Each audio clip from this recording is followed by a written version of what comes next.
Hi, my name is Brandon, and over the past year, the Delight Cafe team and I traveled across the U.S.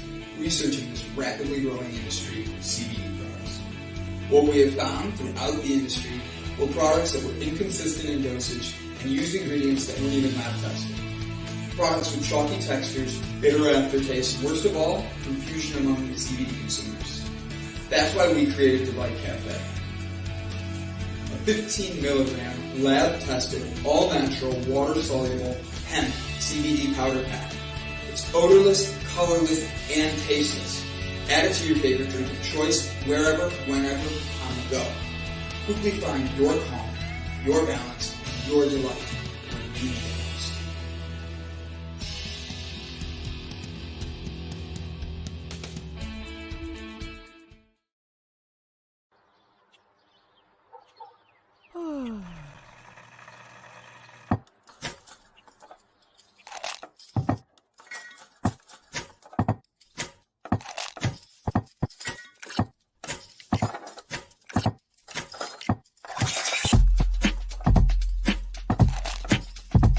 Good morning.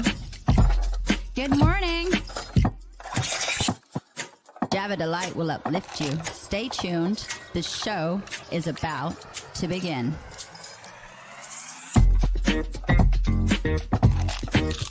Grab your coffee. Stay tuned. This show is about to begin.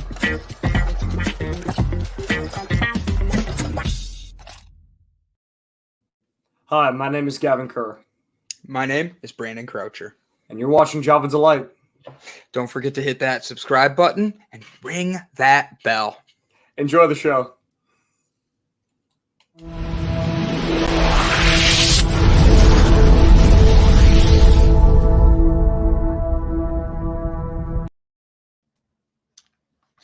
Good morning, ladies and gentlemen, and thank you for tuning in to Java Delight. That shot of Java to help you get through your morning, start your day, or maybe you're on the other side of the world.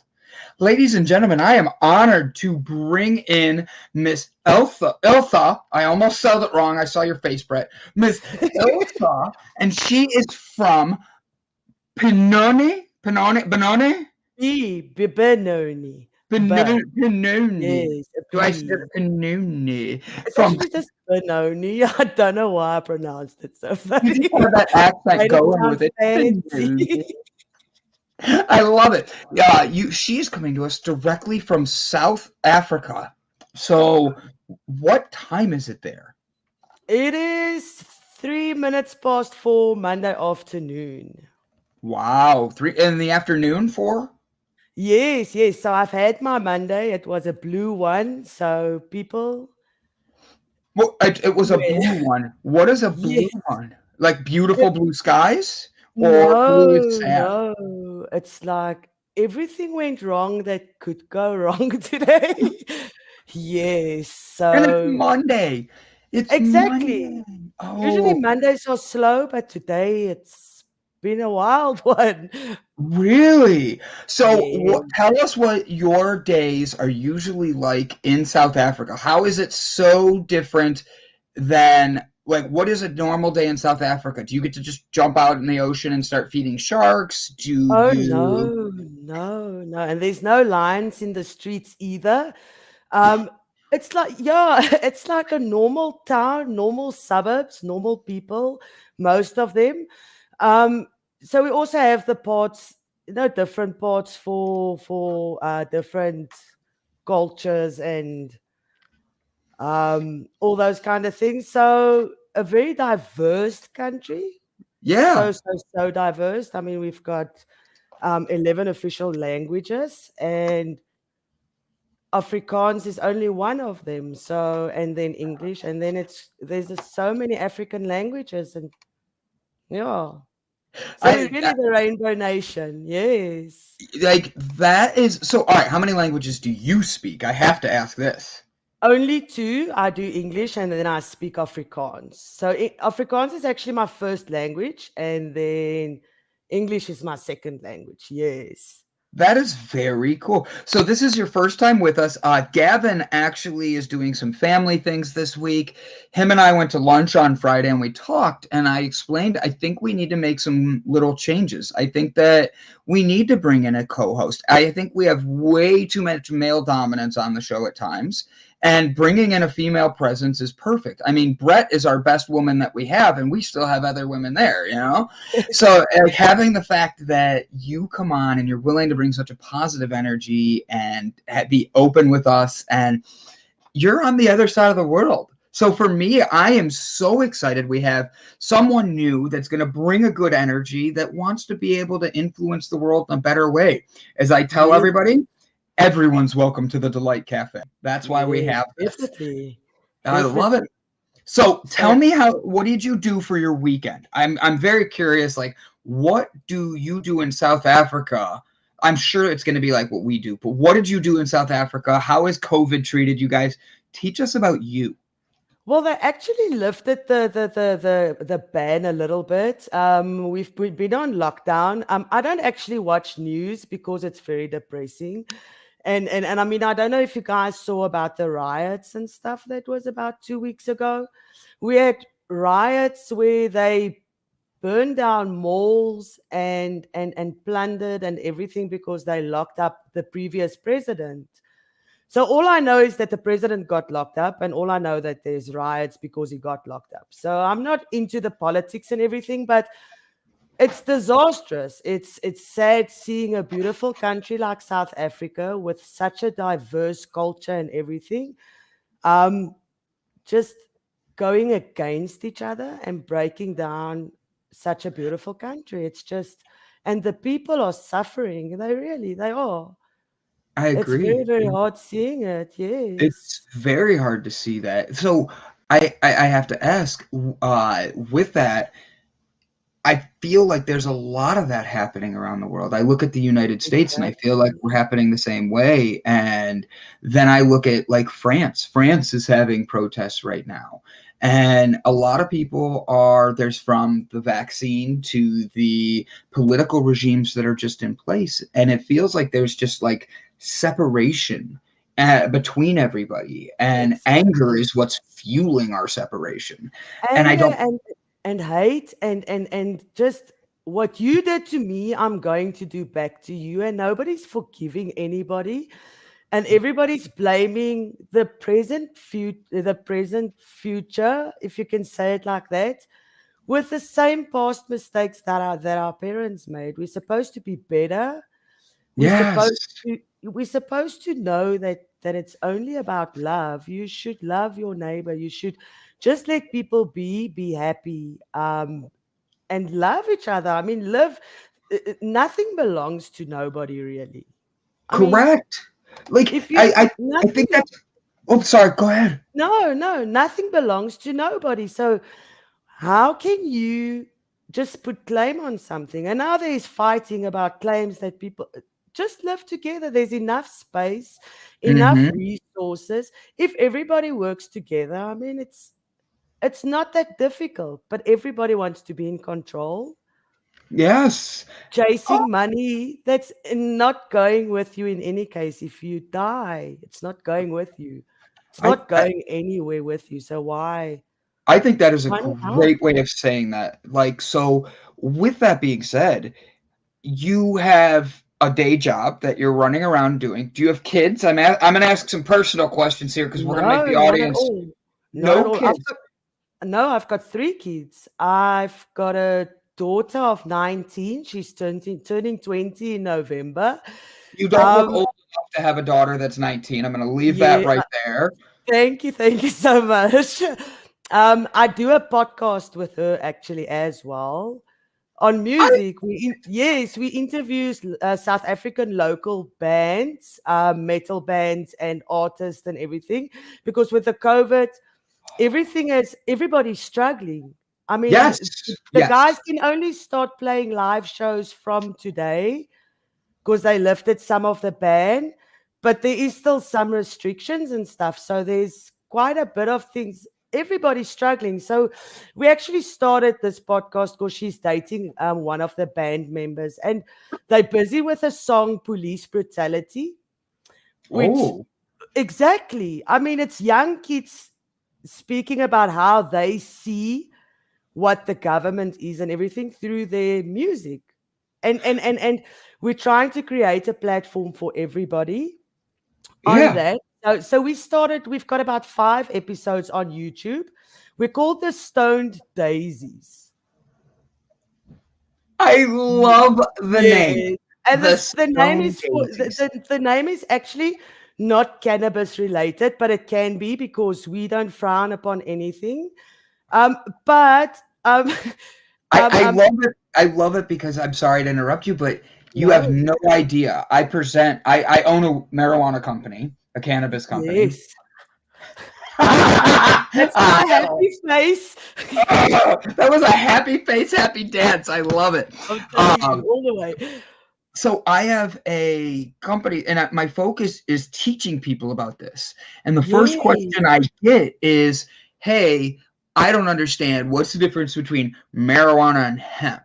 And I explain daisies. So the fact that you have that is like, it makes me laugh how it goes, because when you think of a daisy, how many different versions are there, like styles of daisies there are?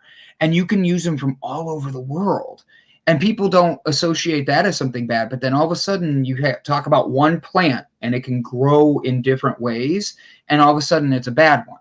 So I used daisies as my example. I thought that was hilarious that you said that. I'm like, oh, alignment already. She's got the Do you believe in signs? Happy dance time. You know, like, oh.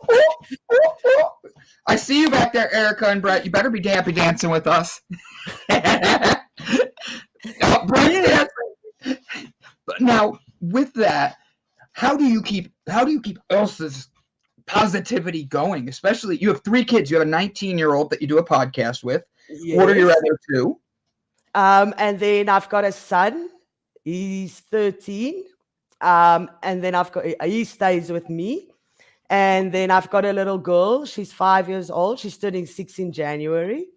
And yes. And she's the most beautiful little girl in the whole wide world. The bluest eyes. And they all say she's a mini me. She literally looks like a mini me. But then people say my son also looks like me. And I'm like, these poor children. I am told that if I'm standing next to my mom, I'm a clone of my mom. But if I'm standing next to my dad, I'm a clone of my dad. So I got a mixture of them, and it just makes a unique balance. You know what I mean? Wow. Like, yes. And people who know them, they're like, oh, I could tell who your parents are. And I laugh about that, you know? So, yeah, no, definitely. Mine also, you can see right through, from the oldest to the youngest, you can see who their mother is. Definitely. They all look like me. I love, now, are you married? No, I'm not. Congrats, good. I didn't mean to sound so excited, but no. Oh, don't worry. I understand. I was married, and I've had that experience in life, and so I make that joke a lot. But like it does feel different when you actually like know who you are compared to having like just someone you're with. So I think that's fun. You're like, oh yeah, no, and I'm like, yeah, I know that feeling. So that's awesome. It's like I did all this by myself. Thank you.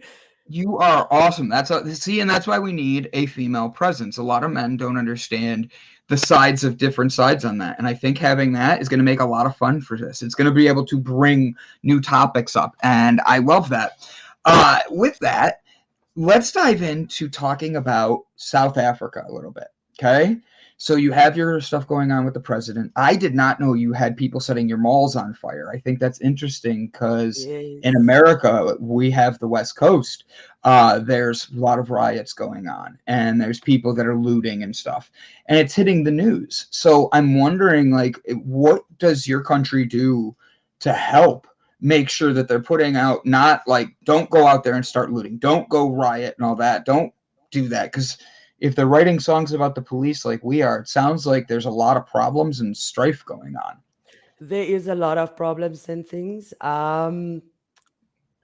The government is trying, but I think it's too much at once for them because it's corruption and COVID and just everything at once, and then the riots because they think they're doing something right by putting the president and then this people on. You can't keep everybody happy. So unfortunately, the unrest is they're trying. Some of them are trying. The good ones are trying. The bad guys. I mean, there's only so much they can do with what was going on. I mean, the community started to put their lives in danger to protect the communities, standing together and everything. So it just shows that when things go wrong, people can actually stand up, but it's unnecessary. So I agree. it's sad. It's sad because we've got South Africa is a beautiful place. I mean, the scenery here and everything, it's a beautiful country. Yes. Like my sister, so I didn't wear my pink shirt for you today, but I will wear it on Wednesday for our show. Okay, cool. It's my sister actually did a year of traveling around South Africa. She fed baby. So that's why I know a little bit, but I like to make jokes because she went to a reserve and fed baby lions. She went and swam with great white sharks in a cage, and they threw the chum out to get them to come around her. Like my sister's done some really, really cool things, but they gave her a shirt, and it's got a great white shark on it, and it has a South African flag in the shark. Now, I've worn this shirt a little bit because you can't tell it's the flag anymore, but I've always wanted to go because of her amazing stories she has.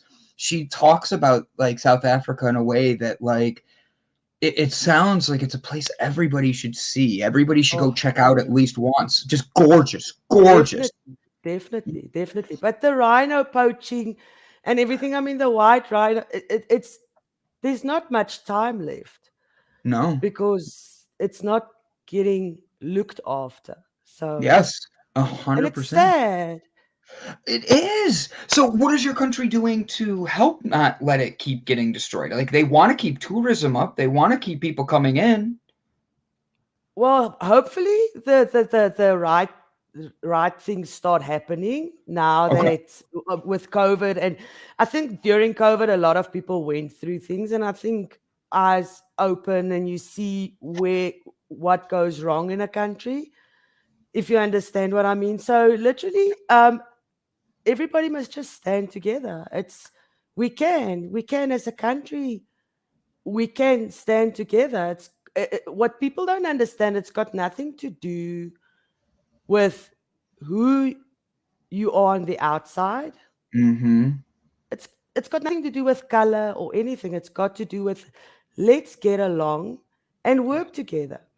And a lot of South Africans, we're tired. We know we live in a beautiful country. We know. So hopefully things turn out better. So let's see. Yeah, I like actually, that. for all countries. I mean, exactly. The government have the means to look after the poor. They have the means. So if they start looking after the poor community, everything will go down. I mean, there's no need for poverty. There's no need for poverty ever. I agree. I was like, she's gonna nail something here. She's gonna like she's gonna preach. You're gonna see me running in circles and all that. Like speaking tongues. like all of a sudden, yes, I'm speaking in tongues. The funny thing is, I know the one guy that would make comments just said hello. So I'm gonna say hello to our guests, and this is something we usually do just to say hi to everybody. Like Mike Herzog, thanks for joining us this morning. Sherry McQueen, we love having you. Fernando, have you met Fernando yet? I've spoken to Fernando. He's a love. I love Fernando. I love him. Hello, Fernando. He is one in a million. He has a great energy. Brian Tracy. I know you know that name. I do. The man. I know him. Hello. Big heart, big love, amazing personality. Right? I'm telling you. I hope you don't. I know you don't know this name yet, but Jaybird. Jaybird comments all the time. He has great energy. He has great conversations. Love, peace, and flowers. Back to Woodstock. Largest group of people happy in one place. Honestly, yes. I agree 110%. Yes. 110%. All 110. the way. I said hi to Sherry McQueen, but she's the one right here. That way I quick. Oh, hold on. You ready? We got a secret one in the background right here. Mr. Brett Gordon with Businesses Are People Too. He's not only an adorable human being, he's about building up the best leadership in everybody through letting them build it themselves. So I'm excited. He'll be on in the next 10 minutes, guys. Jessica Dugas with the Breakthrough Show. She just did a show this morning about positivity, Project Joy. And what I love about Jessica is she's gone through hell and back. And even though she's had 29,000 kids and she's she's been busy, her and her husband, they just didn't stop one after another. So she turns around and got COVID, and she's been fighting with that for the last few weeks, almost going over a month now. And she's just starting to get back out there to everything. So Jessica, love you and glad you're here. We say hello and good morning. And Good morning. I saw Stuart Lone Wolf. Good morning, my friend. It's so good to see you. And then Lena all the way. Now, Brett, she's in Scotland, correct? Give me a thumbs up. Thumbs down. She's in another part of the world that Brett will tell me about in a second. Brett will be here in a few minutes, and he's going to be bringing us a movie about Moana, which I have to be honest is going to be interesting to talk about because Elsa and I talked about. Did you say Moana? I did watch Moana. Yes. I've got a little girl of 5. Yes, I watched it on repeat.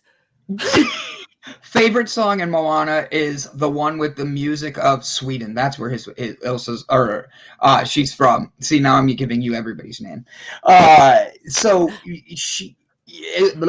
Moana song where she's singing to the ocean is such a beautiful song that I sing it as a 38-year-old man and dance around. I can't imagine how a 5-year-old doesn't just Always mermaids or princesses or so yes, Moana all the way. I love that. Oh, and then there's Jane. I knew she was going to say hi. Jane, we're so glad to see you this morning. Fernando, happy birthday to your mom. I hope you had a wonderful celebration with her. From all of us here at the Lights Network, we want to wish your mom a happy birthday. Happy birthday, Mommy. And we don't sing happy birthday anymore here because nobody likes my singing. Thank goodness, because I also can't sing full shit. No. But that's the thing. If you and I can't sing together, it sounds even better. Then nobody gets hurt. Step away, nobody gets hurt. Everybody just gets to enjoy us being bad together, and you and I, we just get to laugh. I'm all about that. Jane's getting all the people away. Right? So they're going to be like, oh my God, every time they sing happy birthday, I have to tune out. So guys, we're going to have Brett on in 5 minutes. Do us a favor, say hello, give each other encouragement. So one thing we do is gratitude, and we talk about what we're grateful for. So before Brett gets on, what are you grateful for to start this week? I'm grateful for this opportunity, first of all. I've always wanted a platform where I can just share my views and speak to like-minded people. So I'm happy to meet everybody, and I'm grateful for all the connections and grateful just for being alive. Yes. I honestly love that because there's so much negativity in the world, and I could be honest, I could easily talk about my weekend and how shitty it was. And I mean that from the bottom of my heart, don't want to go there. But at the end of the day, I show up and you guys encourage me and give me inspiration to keep going and fill me up. So please know, I'm grateful that I get to come into a network where I've owned cafes and cooked breakfast for people and stuff like that. But creating a digital one where people from South Africa to Sweden to all over the world were able to just share positivity and build one another up. And that's the point of this platform. And whether you're political, at one end of the spectrum, and then you don't agree with what other people are saying, this is the platform where we respect one another's opinions and are able to have real conversations. And that's all we want to do, is find the truth and build one another up, because there's enough hate out there. There's enough anger. Spread the love. Spread love. Right?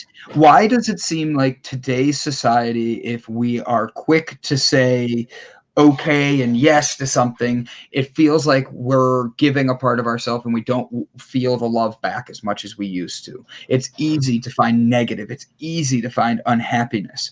But when you truly have to find yourself, it seems like it's the hardest thing to do, because we're so lost. I think we're lost because we don't love ourselves like we're supposed to. That is where it starts, due to so many cycles and things happening in everybody's got a past, everybody's got a history. Some have got beautiful pasts and other people don't. And if you can have compassion in your heart and think, okay, what is this person going through, and just giving love and not expecting it in return, because you don't need love to be validated for yourself, just self-love. If you love yourself, it's easy to give it away. It's difficult. I've been through some things myself. I mean, I'm 39 years old. I've got 3 kids. I've divorced, all that. I mean, lost everything, started over so many times. It's all you can do. And it's just to learn compassion for the next person. Yes. I think that's the best word, compassion. It's having compassion for, as I get a frog in my throat, compassion for one another. Because how often, let's say your kids come home. I'm going to use your kids as an example, and you can easily tell me, Brandon, F off. Oh, by the way, go right ahead. You and I get one F word, and our guest gets one F word. Okay? But do we then put money in a jar? If a little kid is watching, yes, because like every now and then we'll get like my niece who's 9 years old, all of a sudden jump. Sorry, Joe just made a good comment. He told me to F off. That's funny. Mandy Jane was a guest back a couple weeks ago. She is in Lincoln, Nebraska, right by the Cornhuskers, if I remember correctly. So no, she's not in South Africa. Elsa is our new guest co-host for a little bit, and probably going to end up being more full-time. I love where she's at, how she's bringing in energy and having fun with us. But yeah, the F word is something we try to make sure there's times where it fits. It fits what you're trying to make a point. And that's why the guest gets one, you get one. But if my niece or one of your kids are watching, we have to give a warning. And then if you drop your F-bomb during that, then everybody puts... Apparently, putting money in the swear jar has gone up. Because I swore in front of my niece the other day on the phone, and instead of it being like 50 cents or $1, it's $2. That seems good. Thank you. Like... It's expensive to swear. Right? It's like, that's going to teach me not to swear. And I swear like sailors call me to get lessons on swearing. Like, geez. Me too. I am a potty mouth. I'm telling you, I'm so bad. I'm so bad. That's okay. So I'm going to try my best, but I'll probably end up owing you guys quite a bit of money. Yes, like that. Honestly, I laugh because she goes, Uncle B, that's $2. And I'm sitting there going, for what? She goes, you said the A word. I said ass? And she goes, there's another $2. And I'm swear word. Right? I'm like, it's ass is not a swear word. If it's in the Bible, it shouldn't count as a swear word. That's what I say. And my mom was like, you're not going to win this one, to my niece. So like her grandma was telling her, just don't debate your uncle when it comes to swear words. Definitely cuss it up. Have fun with it. We have fun with this. I love it. Mandy, it is wonderful finding like-minded people. I agree, Jane. So I agree. Totally. and then Joe Holdreth is a normal regular on here as well, and he jumps in every now and then. Joe is chimes in, has some fun conversations with us, and then he goes and works out because he is just just jack dude that has to be in the gym 24 hours a day. It's kind of fun to watch. I tell people with Joe on my side, I'm able to get in shape. And if I'm not, Joe makes sure to beat the crap out of me until I do. So he's like, you have to be active. You do. He is very much. At Yes. least do something. Don't just sit and do nothing. Don't just sit and do nothing. See, he's on the treadmill now. He couldn't even wait to get his workout in. He's already up, jumping around. Hey, it's F Joe. Joey. I think that, and that's Joe's nickname is F Joe, because anytime I don't want to do something, I blame Joe and say F Joe, and that's how and it's about being able to see I need to work on some stuff for me, and Joe helps me see that. So I hope you're ready because we're about to have a guest coming on. His name is Brett Gordon. He has a segment about one square at a time and a leadership perspective. We're going to be having him come on and talk about Moana today, but our goal is to get him to sing his favorite Moana song. All right, sound good, Elsa? Ilsa? I'm trying. I keep wanting to put an E there for some reason. I've got people that I've been working with for 7 years that still can't pronounce my name. And it's always Elsa or Lisa or whatever you're comfortable with. Just I'll answer if it sounds almost like my name. I will do out there. Thank you. I appreciate it. You can mispronounce my name too. So, ladies and gentlemen, please welcome with me Mr. Brett Gordon.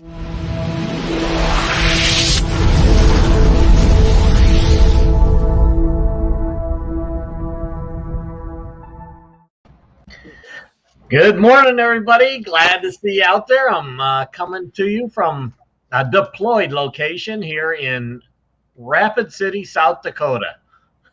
Ooh. So you're in Rapid City. I'm in Ohio. More. She's seeing the comments come too. Let it go. Let it go. I told you. So, Brett, you are coming in here. I want to introduce you to our newest co-host to get another perspective on things. We have Ilsa, and if I'm saying it wrong, correct me, Brett, because I know you want to. Ilsa? Perfect. Perfect. I love it. So, Brett is going to be teaching us on Thursday all about the movie Moana. Do you see any leadership qualities in there that Brett should make sure to hit this Thursday? Ilsa? In Moana, yeah, she doesn't take no for an answer. So, and Brett doesn't either. Her heart says. She does what her heart says for the good of her nation. I agree. So, absolutely. You definitely have to embody that. The goddess. I agree. I mean, it's a movie that my niece would turn on every time she came over to the house and start singing. At 5 years old, she's singing the song, dancing around, and it's great that kids get a chance to enjoy that. And at the same time, there's messages in there for adults, and that's what we do with One Square at a Time, is bring out leadership and life lessons that are in the movies that oftentimes are overlooked because people are just looking at it from the entertainment value, which is really cool, and that's what the movies are there for. But when you get a chance to really look behind the scenes and see that, like you said, Moana didn't take no for an answer. Moana was told, don't go beyond the reef because it's dangerous out there. And then you come to find out that her father actually did go out beyond the reef. And the reason that he was telling her, don't go there, is because when he did with his friend, they got into their canoe got swamped and his friend never came back. So it was his way. And this oftentimes happens where parents are telling you not to do something because they may have experienced something that was negative or that was painful or that was traumatic, and they teach you that as a kid, and you take that on as your belief system, but you don't know why. And it was really interesting. This weekend, I actually got a chance, actually yesterday, I got a chance to spend an entire day with Bob Seymour, who is also a guest host on our show, or a guest on our show every Friday. And it was amazing to be able to spend time with him and learn from him, and to be able to hear his point of view. And he's like a motorcycle minister. Yes. He spent 30 years actually as more of your traditional minister, and broke away from that because he got frustrated with the construct of the religion, official or organized religion, and said, this is bullshit. Let's get out and really talk to people one-on-one. And when you talk to people one-on-one, the message really resonates, where oftentimes, like he says, he would talk to people, would say, why are you doing this, on your motorcycle, talking, and not in the church. And he said, tell me what your minister told you in his in 3 weeks ago. What did the minister talk about in church? And nobody could tell you what the minister said 3 weeks ago. Nobody could tell you what the minister says in church 5 minutes after the sermon lets out. Exactly. And that was Bob's point. And he's like, when I talk to people, they remember, because it's a one-on-one conversation where people get a chance to really connect with me, and I get a chance to connect with them, and the message gets through, and then they carry that message on to whomever they then touch in life, which is really what it's all about. You make a real difference. They actually listen to you. They listen to you, because a lot of people are living in fear because of what a religion has put on them. I mean, there's more than one religion, and there's more than one religion for a reason. Correct. Exactly. Because it's not about the religion, it's about your faith in yourself and in your God. Because if you can't believe in yourself, then you can't accomplish anything. And that's really the key message, is that, as you were talking about earlier, the love of self is got to be really first and foremost, because you really can't truly love others until you have affinity anyhow with yourself, and hopefully that's love. Oftentimes we have a connection with ourselves, but it's a negative connection. So we need to bring that out. And I think that, Moana does talk about that. We come to find out that Maui, the god, was actually a child that was thrown into the ocean because his parents didn't want him. And the gods raised him and gave him the powers and so forth. So this is also something that happens in people's lives, whether it be, physically giving away or throwing away the child, or just not connecting with the child because of different challenges that the parents may be having. The children still grow up, right? But their belief systems and what they're using to make their decisions in life is based on something that happened to them many, many years ago, oftentimes nothing that they had to do with, but it was, belief systems that were imposed on them because of what their parents were experiencing at the time or whatever. And that's why I always talk about, and Bob and I talked about this as well, and it's, we've got to constantly challenge our belief systems, because oftentimes we don't know what's behind them. We didn't know, or Moana didn't know, that the belief of not going beyond the coral reef was because of her father's experience, and that became a belief system of her and the people, that you can't go beyond the reef because that's dangerous, and we just need to stay within our own little island, and the island provides everything to us. And oftentimes that's where people do stay. They stay in their own little world. And as we talked about when we talked about Shrek, we all have our own swamp that we live in. And I'm the kidding, key Mike. is the question, yeah, the key is the question, what is in our swamp? Why is our swamp the way the swamp is?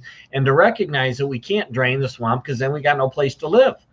We need to be able to find out how we in our swamp can live with others in their swamp and get a better appreciation of why we each have our own swamp, and then find out that we can all live together and still maintain some integrity to our swamp, but to open up our minds to the fact that what's not in our swamp may actually be better for us. We just need to get out there and experience it. Or if nothing else, understand why others may be in their swamp, what their belief system is, and to appreciate the differences in the world, as opposed to try to fight against them or to try to fight to have everybody believe the way that we do.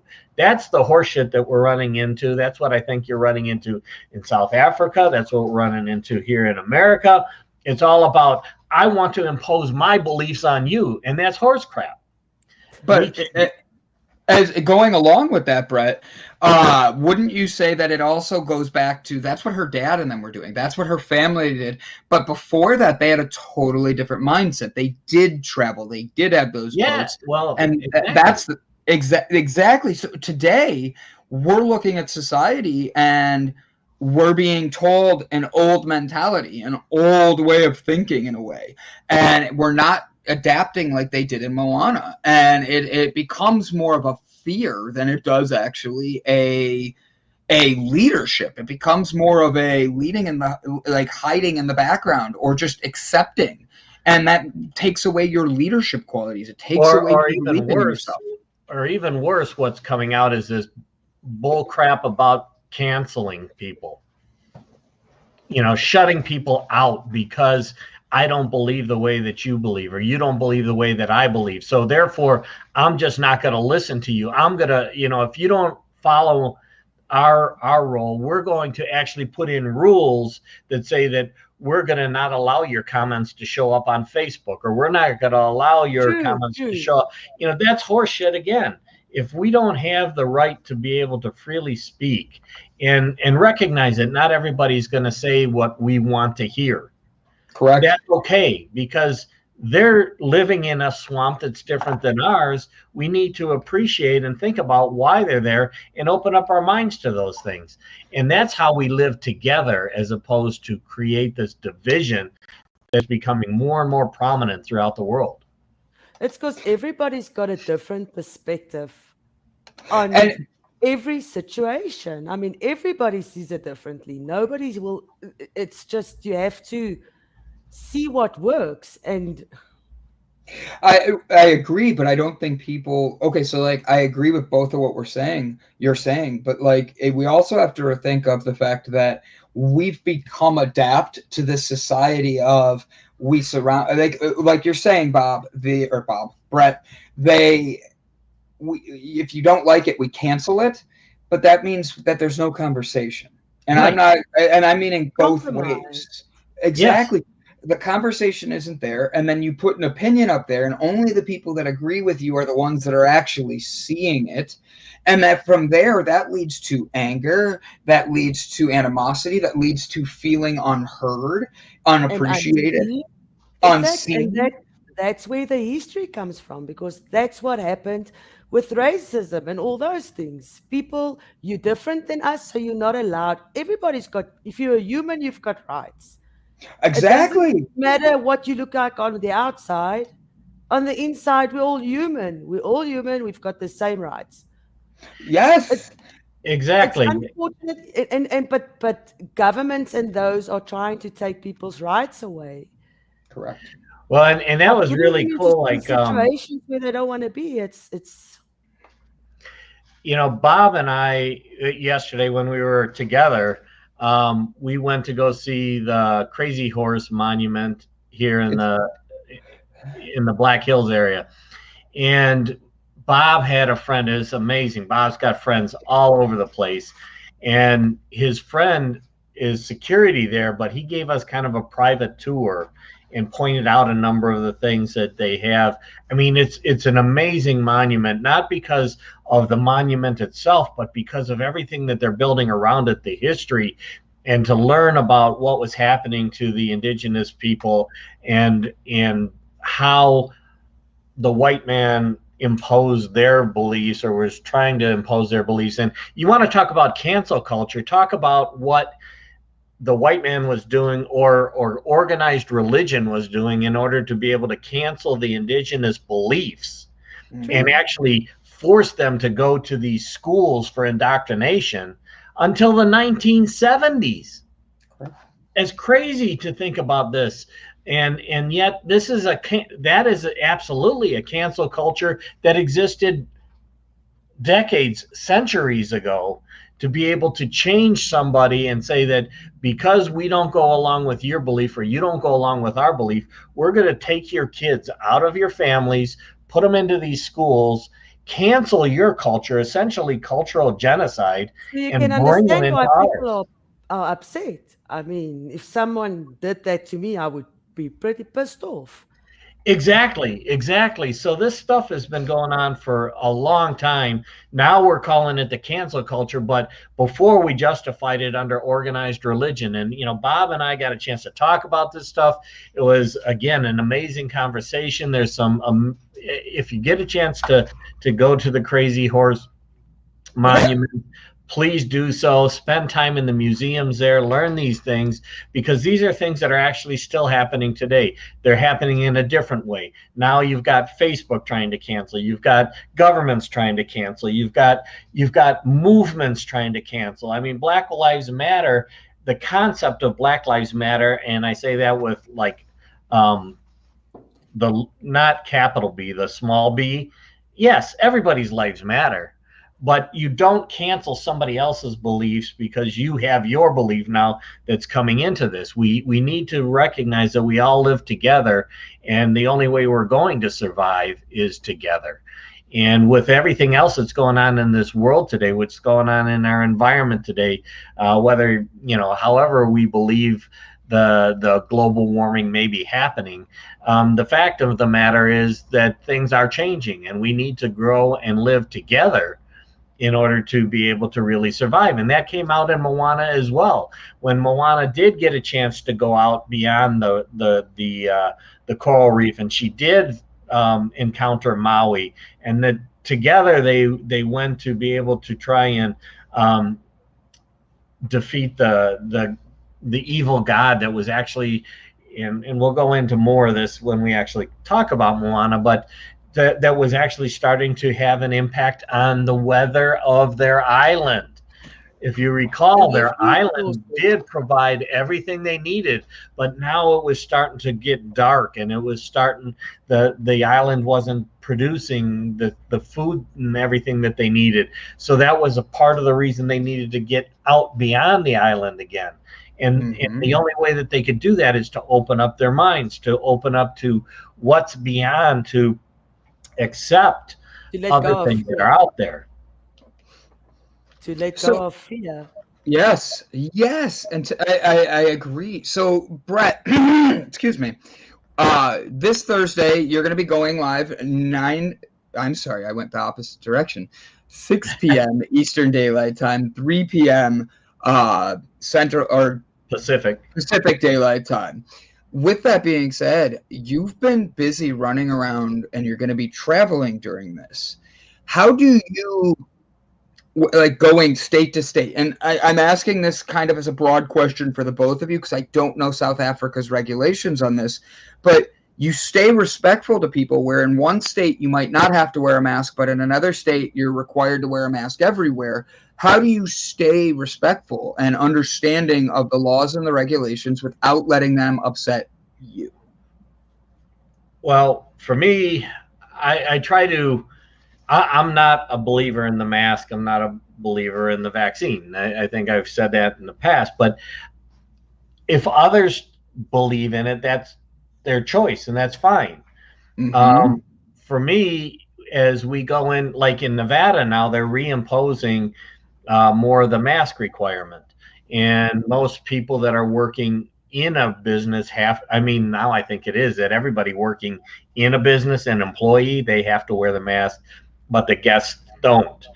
I would act as a guest. I'm not going to wear the mask if I don't have to. But if it comes down to where you have to wear a mask when you go into the grocery store again, I'll put the mask on. My mask, basically, I have a message on my mask that says, "This mask is as worthless as my governor." That's my way of wearing the mask, but still giving the message that I think it's a BS requirement. I love that. I love that. I have to get me one of those because I'm also not a fan of the mask. And in South Africa, it's still compulsory. You have to wear it in public Yes. areas. Yes. And with us in South Africa, if the president makes a rule, it counts for the whole South Africa. So the different provinces, because we don't have states, we've got provinces.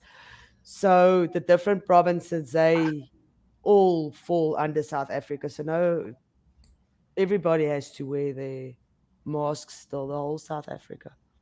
Really? So you have to wear it everywhere? We have to, yes, we have to. Now, I've actually heard of some friends that get, not forced to take the vaccine, but for their work, what they did now, we've got medical aid, which is like medical insurance on your guys' side, I think. And they're actually telling the people, if you don't get the vaccine, you can still work for us. But if you get sick from COVID, your medical aid that you have been paying for so long will not cover it. So you have to pay out of your pocket if you want to go to a private hospital. And the work will not give you your annual sick leave. You must take unpaid leave if you get sick if you don't take the vaccine. So don't tell me that's not bullying. No, that's something that want them to do because people have to work, and it's wrong. It's wrong. I don't have I'm the same as you, Brett. I don't care if you get the vaccine. That's your choice. Correct. You can get it 20 times. I do not care, but do not force me to do something that I don't want to do. Correct. Exactly. And here in the US, one of the big challenges is the government really can't require you to get the vaccine, but they're putting in these, this pressure on businesses and so forth to have the businesses kind of take that on. But then the businesses actually in the US, the businesses are going to be taking on the liability that if there is an issue with the vaccine, and this is the way that I would ever present it if a business were to force me to take the vaccine, is to say, okay, then I require you to sign something that says you're liable for anything that happens for the rest of my life because of taking the vaccine. Yes, I agree. We have no idea what the vaccine long-term effects are, and nobody does. So to be able to have to force people to take it.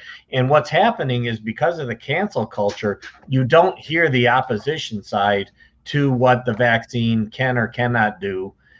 Because they're not allowing it. It's only the party line, the pharmaceutical line, that is actually being presented. So people believe that when I get the vaccine, I can't get the COVID. That's bullshit. You can. It says if I get the vaccine, I can't pass the COVID virus to anyone else. That's bullshit. You do get the virus and you do pass it along.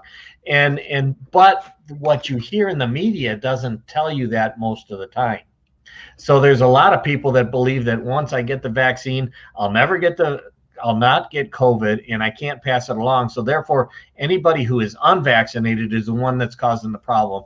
Again, this is all party line bullshit that is being brought out. And again, it's one of those things where it's about the cancel culture. I'm going to cancel out anything that doesn't follow the party line, and that's really scary. And I've heard or saw somewhere, I can't remember where, I don't know how true it is, that they're going to start almost like concentration camps, if you can call it that. So in South Africa, they had concentration camps in the with the wars and everything, where they would put the Boers and so on. So it sounds like a concentration camp, but like separate the people.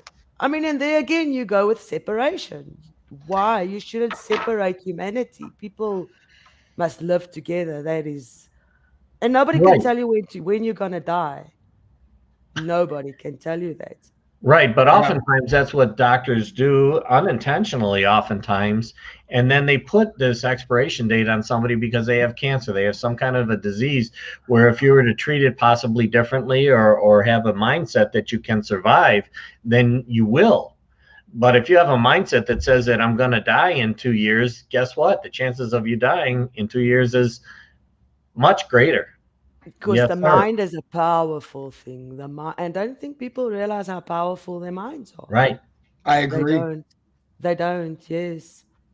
My turn. I raised my hand. I'm sorry.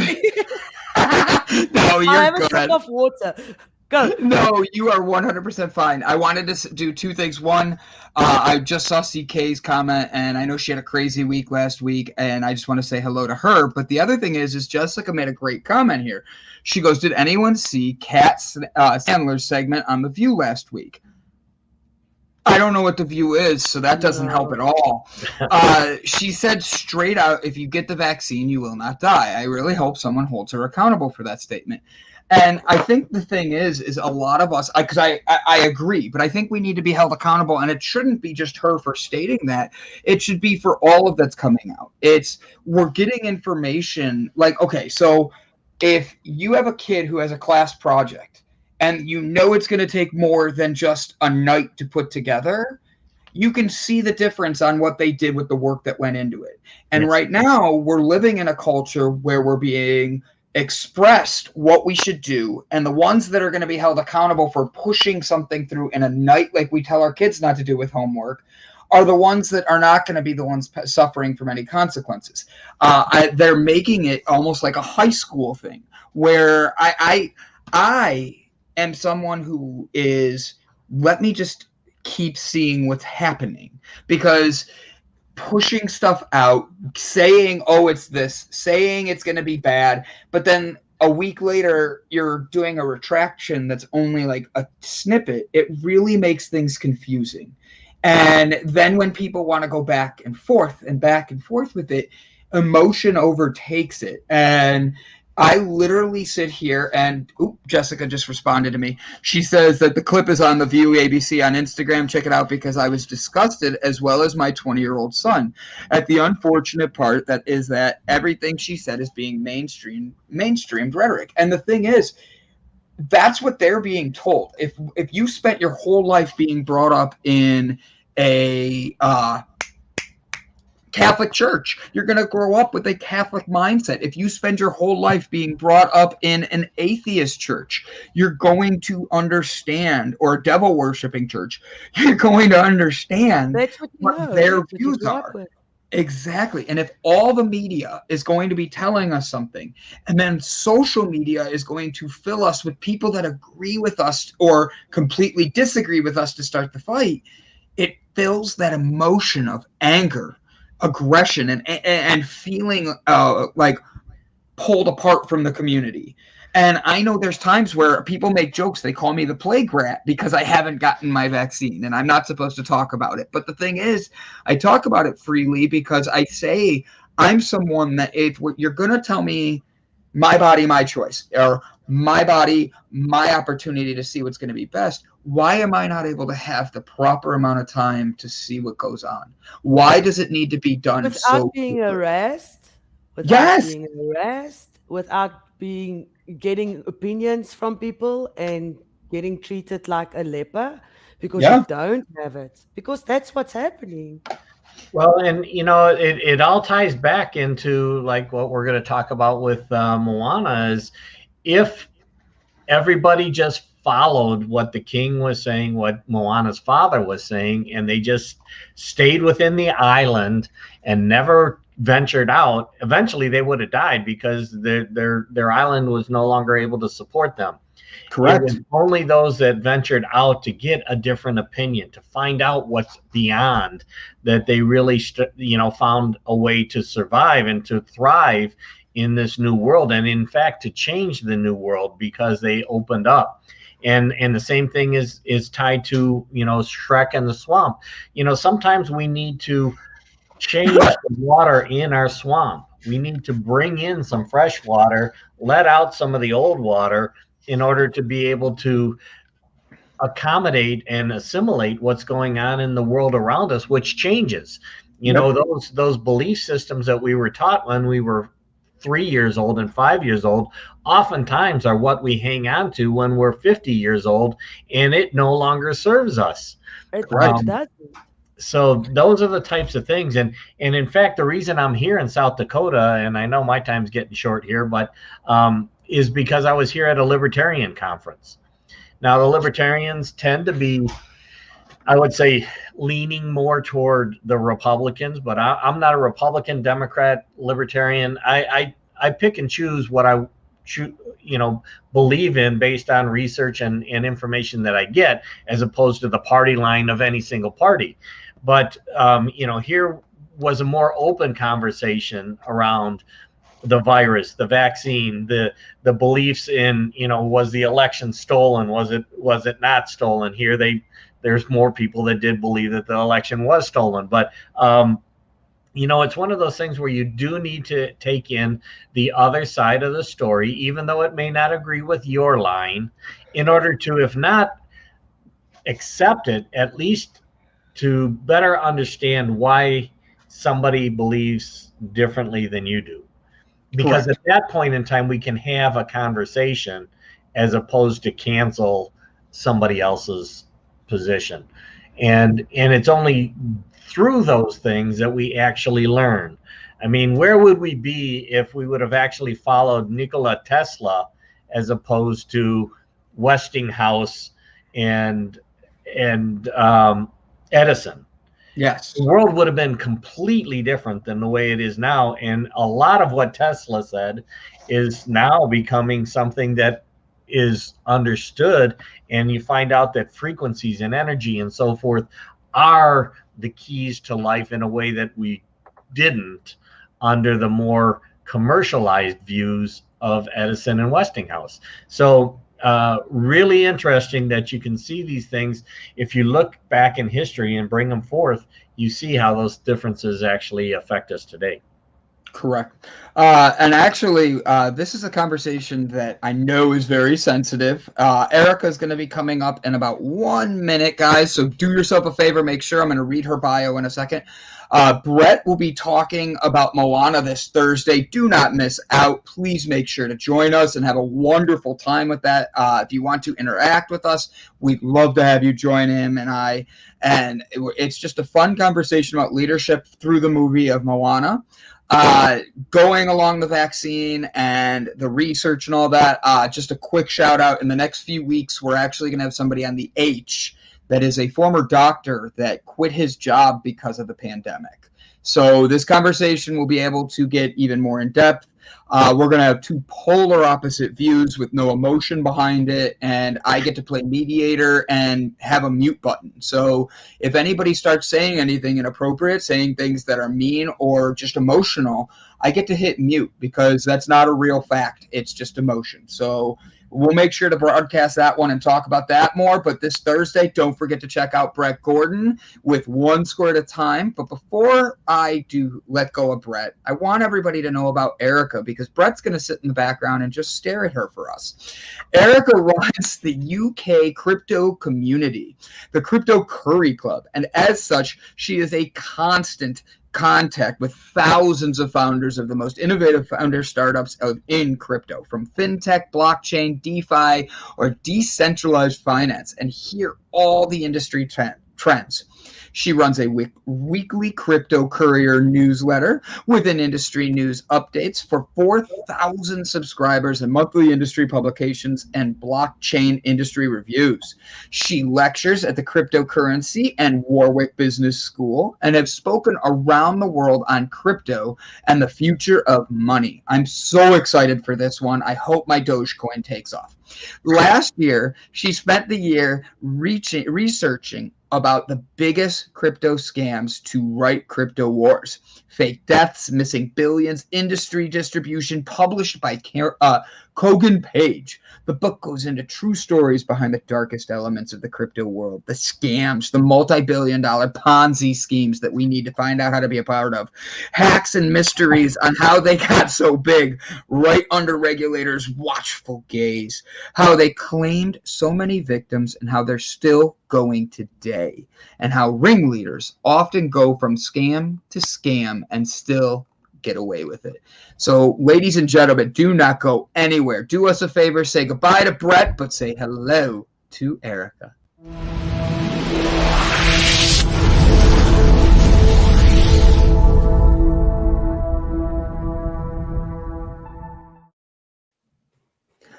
Good afternoon, good morning, depending on where you're at in the world. Hello, Erica. Hi, I'm in the UK, so it's afternoon here. Nice to see you. Ooh, I got UK, South Africa, and a lot of our audience. We have Sweden, we have a whole bunch of places. So this is awesome. And Erica, I am fascinated by this topic.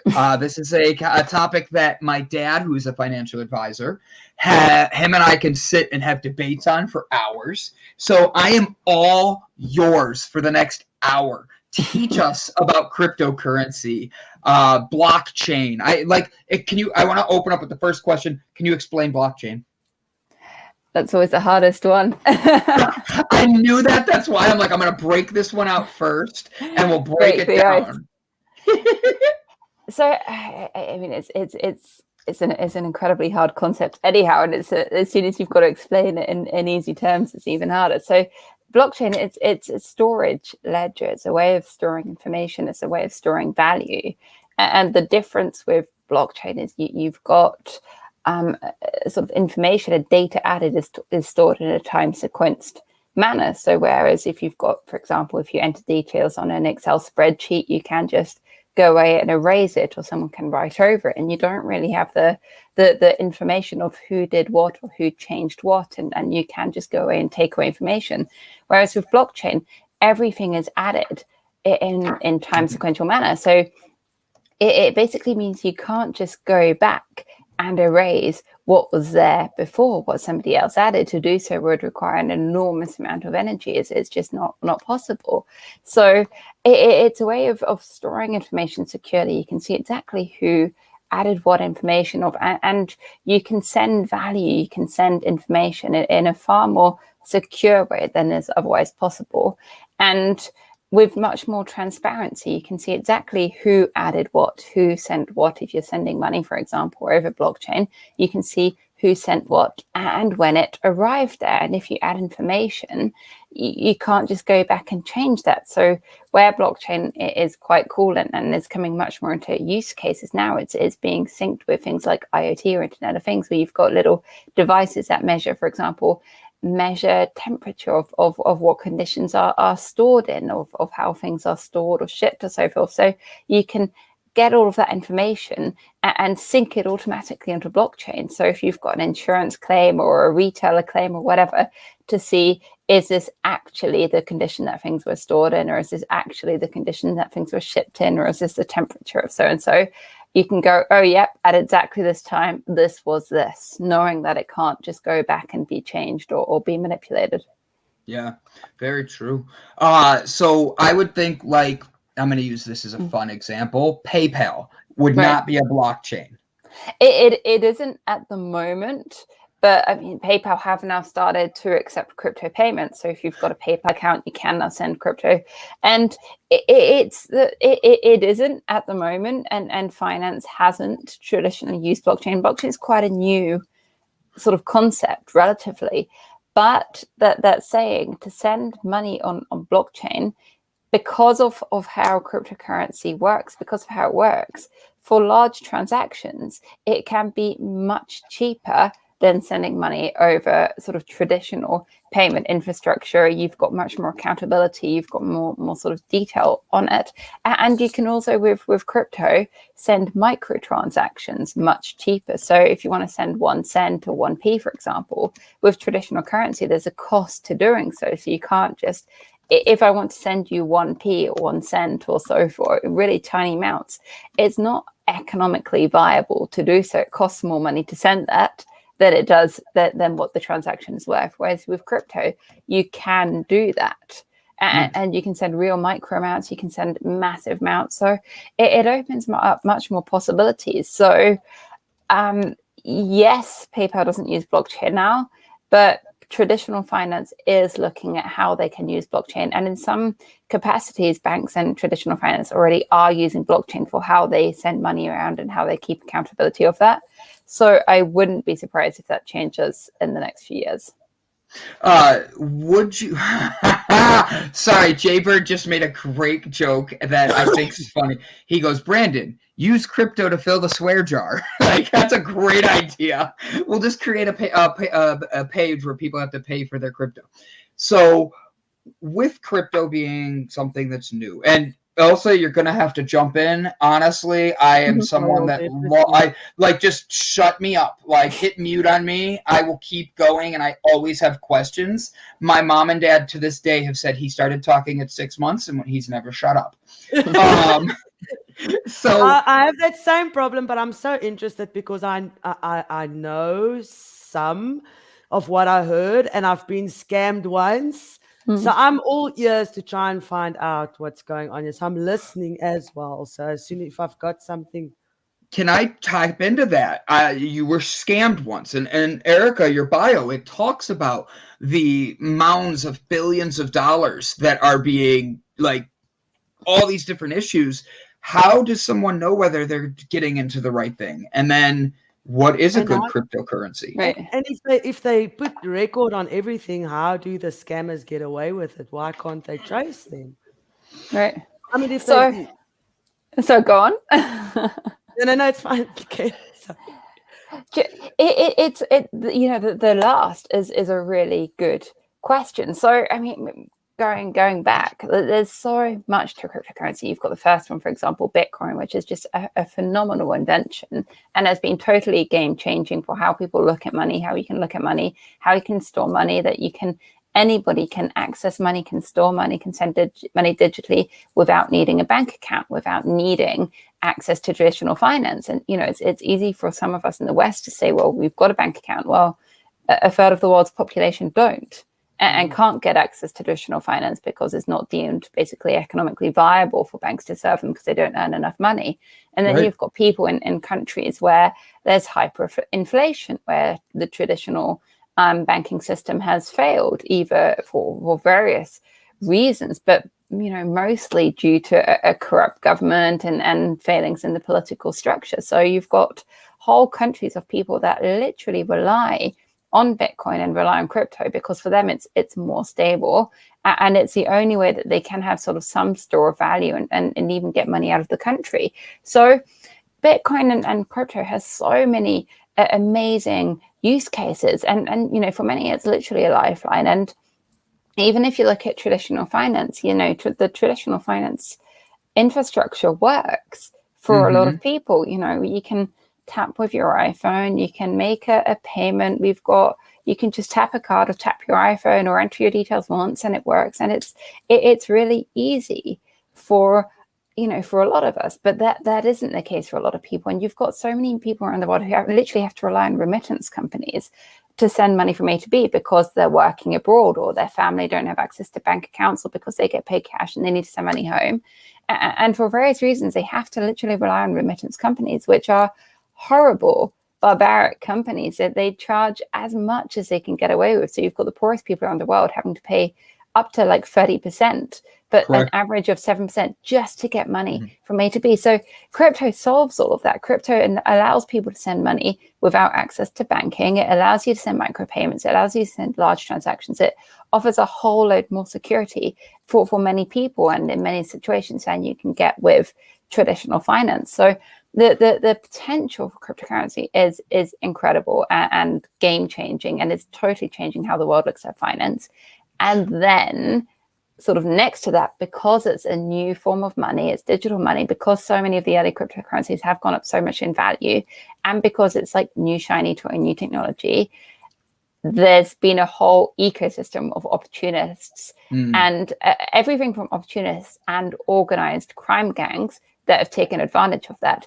and have created a load of scam cryptocurrencies and created a load of scam projects and scam exchanges, and are literally just taking advantage of the space and taking advantage of people wanting to get into crypto and people not understanding it, and and creating scams around it. And the problem is the scammers, and you're literally looking at organized crime gangs, professional criminals who know exactly what they're doing. So the scams are getting really, really good and really, really smart and really sophisticated. So it's sometimes it's hard to recognize what is a scam and what isn't a scam. There are some warning signals, and you ask how they get away with it when crypto is traceable. So a few answers, partly because sort of the scammers and the organized criminals have in some cases billions of dollars behind them. So they can operate very fast. They're very sophisticated. They operate in these huge networks. So that maybe sometimes people get caught, but the people running them are so many layers behind them that it's really hard to track them down, just because they've got such sophisticated networks around them. But also, they know what they're doing. If you hold money in Bitcoin, that's easy to trace. And if you send a Bitcoin transaction, you can track that, you can stop that, you can see where the money is sent. But they know that, and so before they get caught, or as they're going, they convert, or they cash out, or they take that money out of cryptocurrency. So for the most part, or what you can do with crypto is, yes, it can be traceable, but if you know what you're doing, there are services like mixers, or there are these sort of really dodgy decentralized crypto exchanges where you can hide crypto in much the same way as you can hide fiat currency if you really want to. So it's not just a question of them keeping the money in Bitcoin, which, yes, could be traced. There are ways to hide that by sending it through so many sort of mixing services or converting it, or in many cases they cash out it into fiat currency, and then the money is lost for good. So it's not just a question of being able to track Bitcoin transactions. They know what they're doing. They set it up. They've got the scam sort of running from day one, and know how to cash out. So I want to combine two questions here. It says, what would be a good cryptocurrency an individual should look to purchase, especially because Bitcoin is so expensive? I feed off of the question that was right before it. Gavin mentions that he has $40 in his Robinhood account. What should he invest in? Especially because we know $40 is not going to be able to get you much Bitcoin. Right. I mean, I don't want to get into investment advice or advising about cryptocurrencies. I think what one can do is if you look at the crypto ecosystem as a whole, there's about 10,000 different cryptocurrencies now. The vast majority of those are either scams or have lost their investors' money. And many of those, you've got all these cryptocurrencies. Some of them are literally scams that are being traded around. Some of them have no worth case. Many of them, the founders and the teams have already left, but they're, because of how the crypto ecosystem works, they're still there. They're still being traded. So, with cryptocurrencies, other than the main ones, other than Bitcoin, other than Ethereum, and so forth, you've got to be super, super, super careful, because there's all these projects that are being bandied around. Yes, there's some really cool ones. And yes, there's a lot that aren't cool, that are scams or will lose their investors' money. And it's such a volatile space. So I'd say for anything other than Bitcoin, do a ton of research, and be extra doubly cautious and do 1,000 checks. But also with Bitcoin, most people can't afford a Bitcoin. A Bitcoin now is enormously expensive.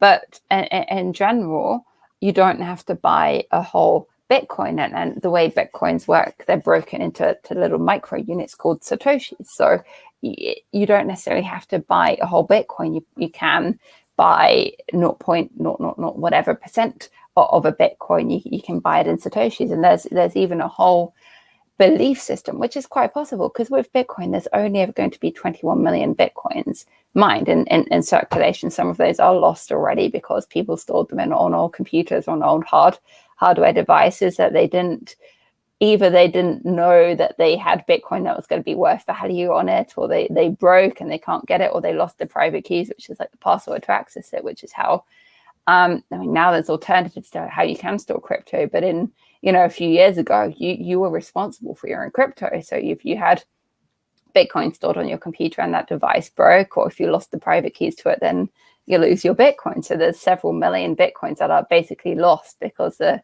owners lost the devices, or lost access, or lost the passwords to them.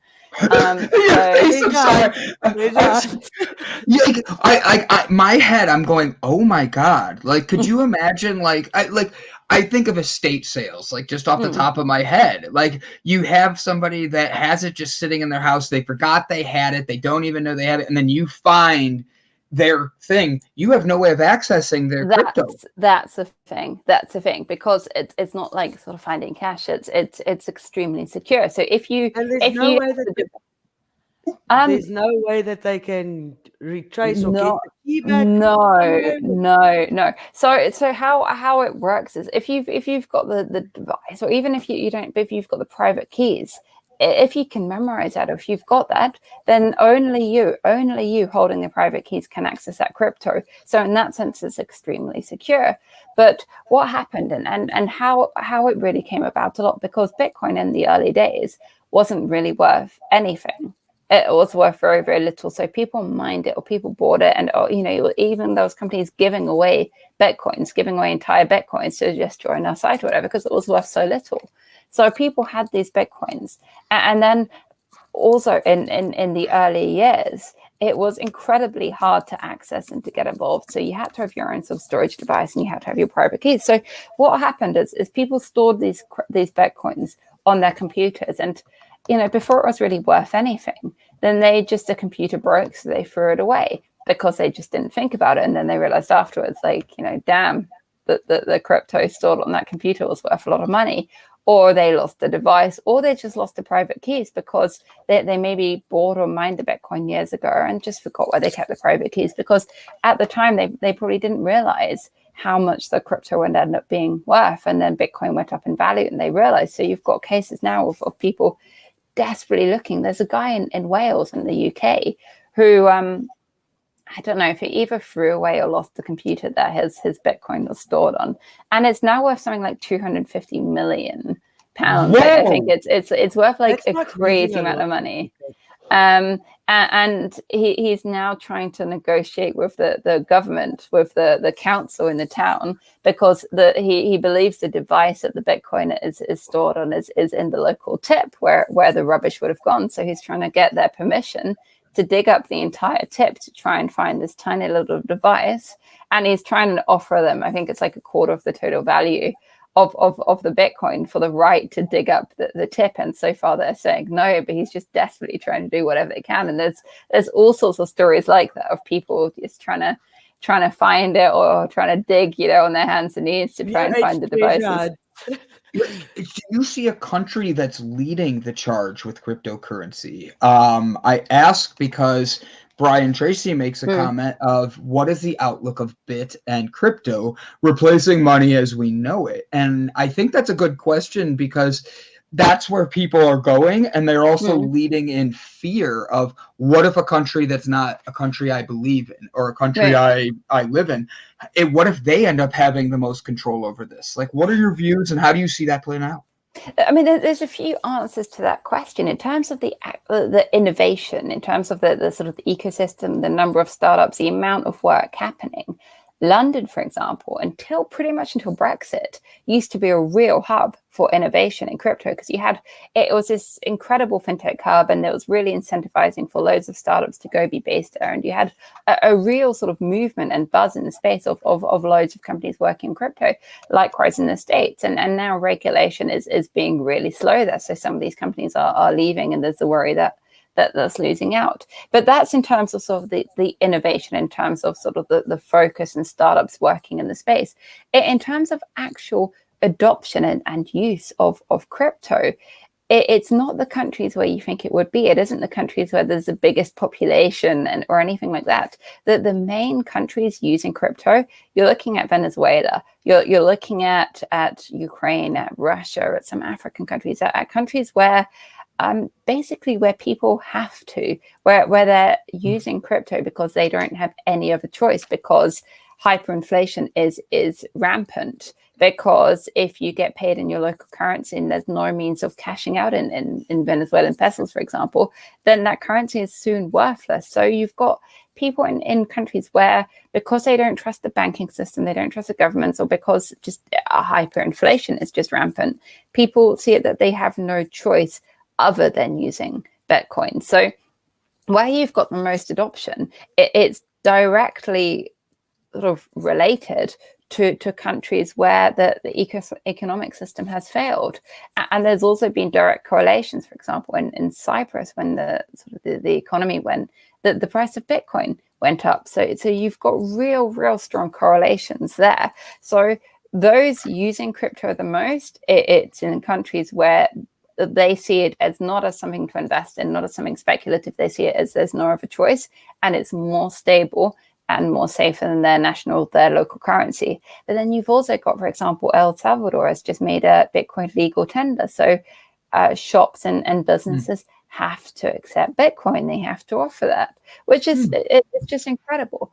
And then on the other side, you've got some countries that are looking at having their own national sort of digital currencies. And that's a little bit different. Whereas with Bitcoin and some other cryptocurrencies, they're what's seen as being decentralized. So Bitcoin, it's not known who was behind it. It's not run by a central bank. There's nobody has direct control over it. There's nobody can say, well, we're just going to print more Bitcoins. You can't print more Bitcoins. The number of Bitcoins is set, and that's set by algorithms, which is why it's seen as being so secure.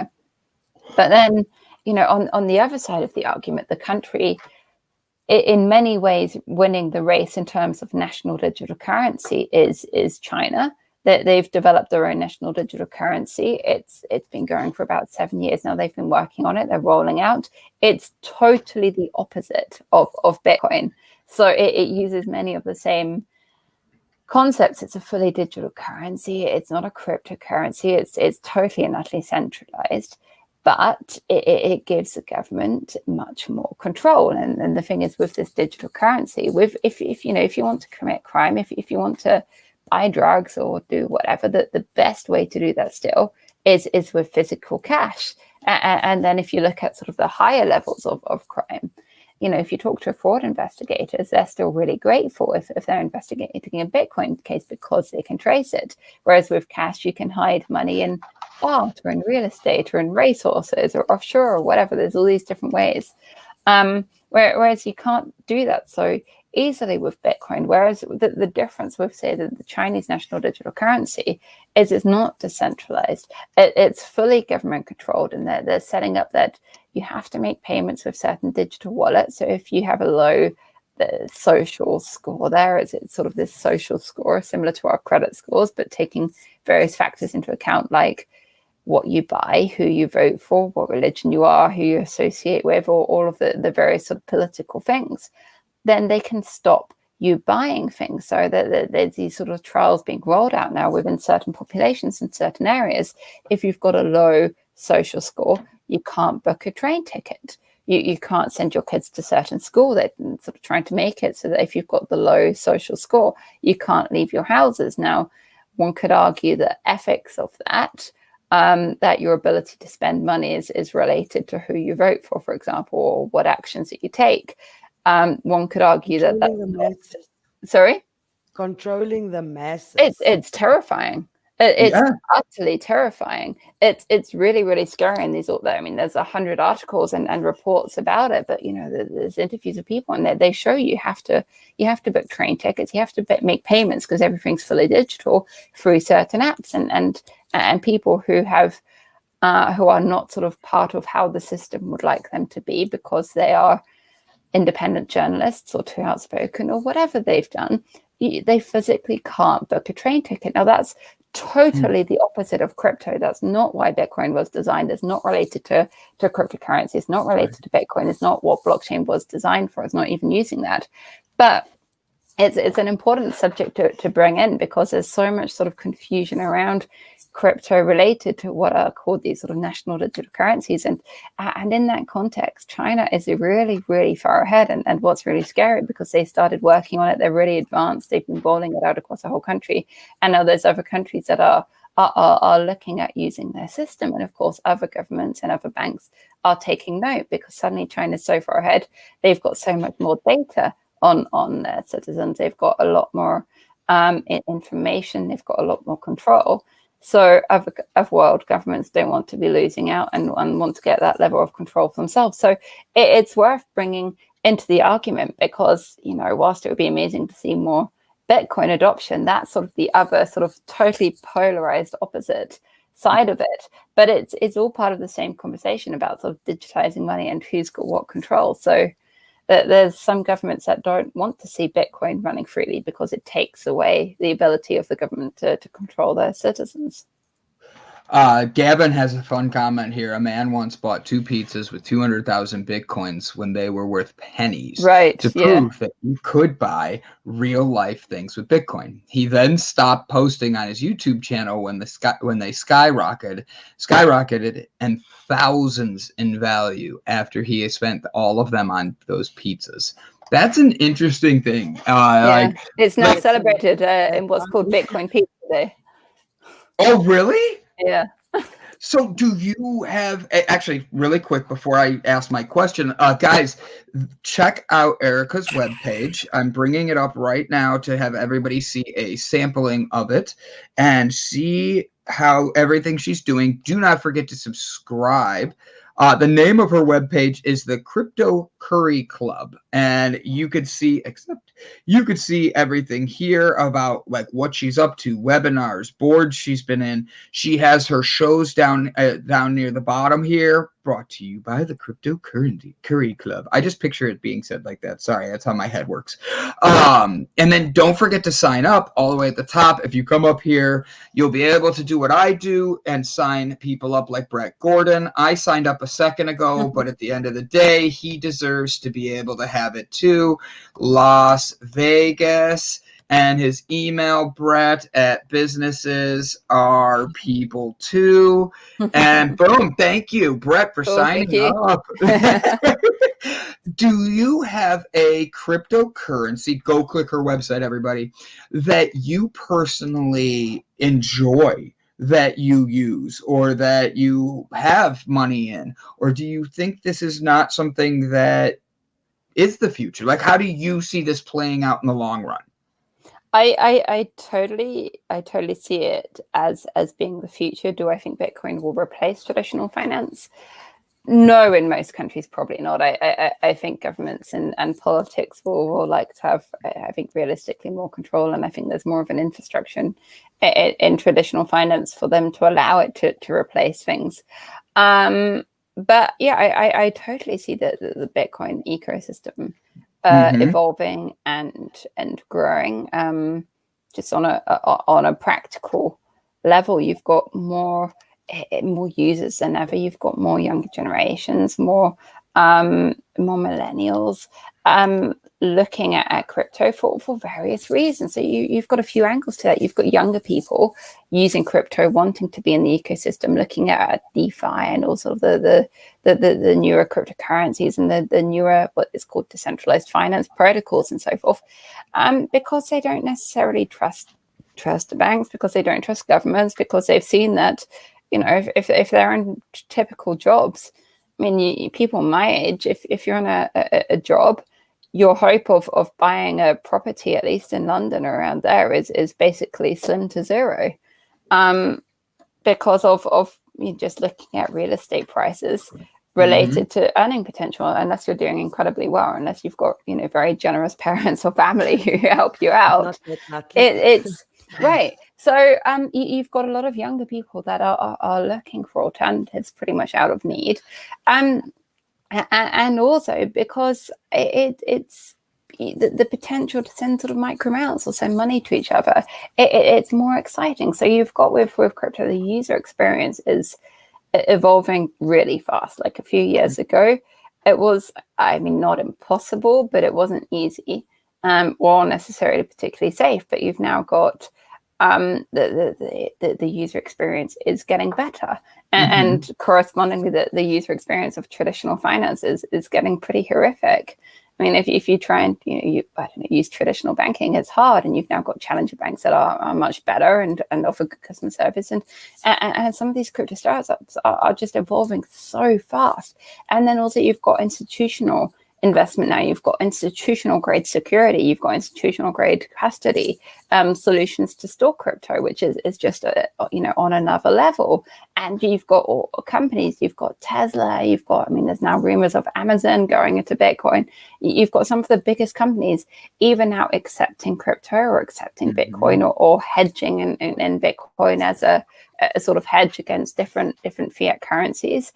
So, I totally think that ecosystem is really only just starting to take off. And if you look at it a few years ago, it was not just individuals, but it was sort of seen as a subculture. If you talk to some of the mainstream banks, for example, about crypto, I mean, they would consider that the equivalent of a swear word pretty much, or at least didn't understand it and wouldn't want to be associated with it. I mean, I had several when I started the Crypto Curry Club. So this is the main crypto community in the UK. Now it's more established because crypto is more accepted now, but we've grown and we've got a load of really cool people and companies in it.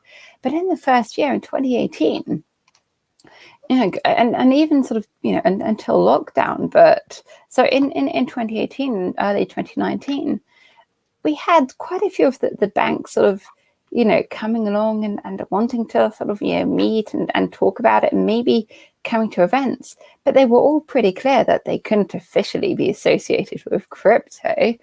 And now it's just a totally different scenario. They're looking more to learn about it, to be a part of the ecosystem. So, and there's so many more people looking to work in it. I've never seen anything quite like it. Innovation is just changing so quickly, and there's a massive brain drain of people leaving really good paying jobs, leaving C-suite jobs and sort of founder level jobs from finance, from defense, from retail, from banking, to work in crypto startups, not for the money. These are people who've left really well-paying jobs and have all the money that they need, but because they see crypto as being more exciting, as seeing as moving faster, as evolving quicker, as offering more, where they can have more impact, and they see some of the bigger corporates as moving quite slowly, and then crypto things are just moving really fast. So there's a massive brain drain of the most incredible people moving to work in the space, and innovation is just happening so quickly, with so much focus now going into things like user experience and ease of use and security of use. So I think in many ways we're really only just beginning to see a lot more adoption and a lot more use cases with it, and now things like Bitcoin, it's not so long ago it was quite expensive at times to send Bitcoin transaction. There's other cryptocurrencies that were cheaper and easier and faster to send, and there were delays. And now you've got sort of evolving that it can be basically lightning fast and free and instant to send these transactions, and much more securely. So I think we're only just starting to see the sort of the real beginnings of the ecosystem. But you touched on the scams earlier. I mean, maybe because I spent all of last year sort of researching them and then reading up about them and writing about them. But whilst that continues to be the case, and whilst they continue to just get so big, and that's because there's no regulation, partly because there's no regulation or not regulation is being slow to come in, partly because they're so good and there's so many opportunists, and partly also all scams have gotten bigger lately. It's because of lockdown, because of the economic situation with the pandemic, and because of people being worried, and cyber crime and hackers are getting so good. You can now buy these sort of ransomware as a service kits on the dark web and just, buy your own little sort of hacking tools and infect everyone's computers. And, all crime has gone through the roof of late. So I don't think it's fair to just tarnish crypto with the sort of the crime brush when, I see, my parents, every day they're getting scam phone calls every day. And that's just, people pretending to be their phone provider or people pretending to be HMRC or whatever. So crime in general is getting worse, but I think until that is really solved, that's going to be a bit of a dampener. Do you think that the interest in cryptocurrency went up when the COVID started? And what signs can you give people to pick up on a scam, especially people that want to invest in crypto? I think interest did go up with the lockdown, and I've heard various sort of theories for this, and it's probably a combination of all of them. I think one theory, and quite likely, especially with younger people, they're worried about finances, they're worried about not making enough money, so they want an alternative. That they're seeing that the traditional finance system isn't perfect, that they're probably that what they're earning is less related to the cost of things. Cost of things are going up relative to earnings. And I think younger people are realistic, at least in the UK, especially in London, that they're never going to be able to buy a property. I mean, it's just so far-fetched because of prices of certain things relative to earning potential. So I think younger people are aware that there is an alternative and are reading more. And I think also with lockdown, people said because people are at home, they've just got more time to read into things, to take up new skills, to take up new hobbies, to learn, to look at things, to get involved in other things that they just wouldn't have been able to. Because even if they continue working, and of course you've got people that have been furloughed and lost work and so forth, but even people that have continued with their jobs, you're saving 2-3 hours a day from commuting because you're working from home. So people just have more time and they're working on their own computers. There's no bosses working behind them and so forth. So you hear all these stories that people are just, looking at crypto whilst sort of at working in the home office. So I think there's various factors of why, partly economy, partly awareness, partly more time, of why people have got more into crypto. But I certainly have heard that there's been a lot more young users, a lot more millennials really, really getting into it and reading up and getting interested. I didn't want to interrupt you, Ilsa. Is you good? Okay, good. No. I'm just curious because Facebook's starting to want to make a cryptocurrency, and they started it, and I forget what country, but what are your thoughts about that? Because they're having a lot of backlash right now for data mining and like selling off so many. Oh, I love how you laugh at that, Erica. I'm like baiting a question. I hear it. Go, Erica. Just preach to us. What's going on? Yeah, I mean, I think it's safe to say that Facebook know a lot about their users. And if anyone wants more information, probably the documentary Cambridge, was it the one about Cambridge Analytica, The Great Hack, can do an excellent job of filling anyone in, and it's definitely worth watching. Yeah, so Facebook, they've been working on their crypto project for years now. I mean, it was years ago. I mean, this is how long our lockdown's been. It was probably a couple years before lockdown.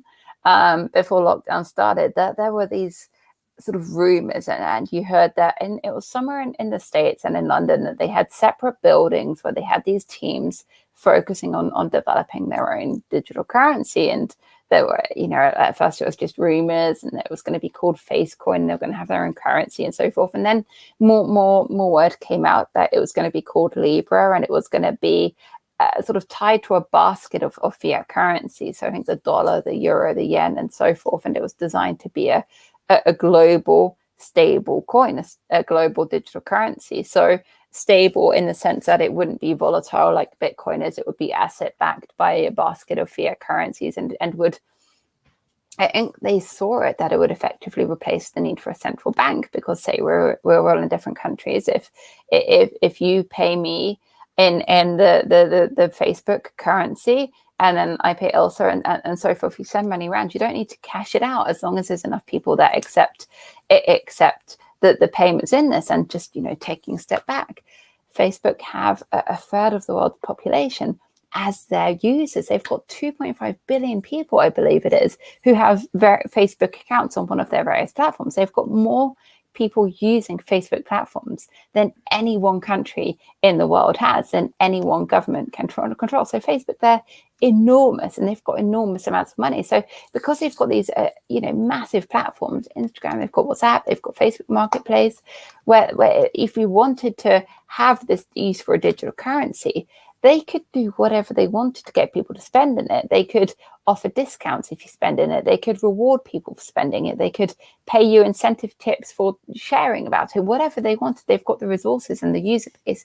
to do it. So they could have got, a phenomenal amount of people using this digital currency. And I think Facebook went in quite ambitious, and regulators were sort of scared of losing control, and in a way quite rightly. So they never quite got that off the ground, and now they've got a revised, sort of modified edition of that. It's called DM. It's due to be backed by just the US dollar, and they've had various trials of getting it integrated in a few different countries, and that it hasn't quite worked with regulators yet. And it's a really interesting project. Do I think having a Facebook digital currency is ultimately the best for the advancement of crypto or freedom? No. I don't know if Facebook's intentions are always the best. I think there's been enough cases of how they've used data against their users, or used data to get users to do certain things, like, arguably vote a certain way, or at least buy certain things, where once you've then got total control and knowledge over people's spending habits, of where they send their money and what they buy and what order people buy things, that gives them an incredible amount of knowledge. They'll be able to see all sorts of trends, not just on your social habits, but on your spending habits. And that's enormous and, arguably quite scary. So it's a massive, massive, massive project that they haven't yet taken off the ground. Do I think it's the absolute best sort of thing on a sort of ethical platform? No, probably not. But I think what is interesting with the Facebook thing, because it's Facebook, because they've got so much power, they've got so many resources, they've got so much sway. They're Facebook. They'll do something at some point because they're Facebook, and because they can, and they will.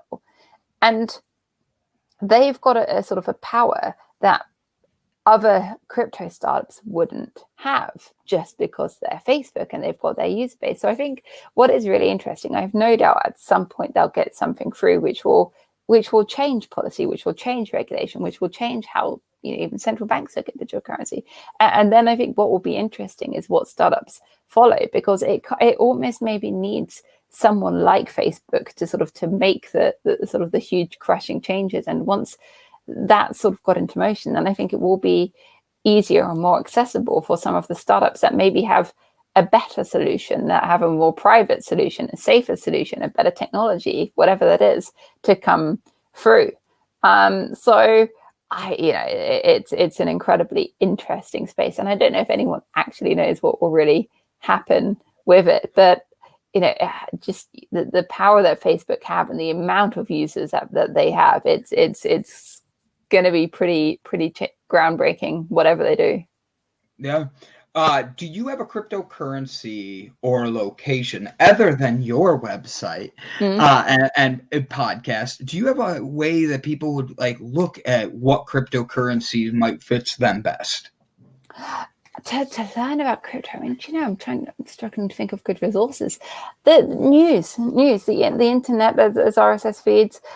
There's a few really cool resources. There's sites like CoinDesk and so forth that have a lot of information. One book that I would recommend, it's true about Amazon. The only difference is that they don't control the currency yet.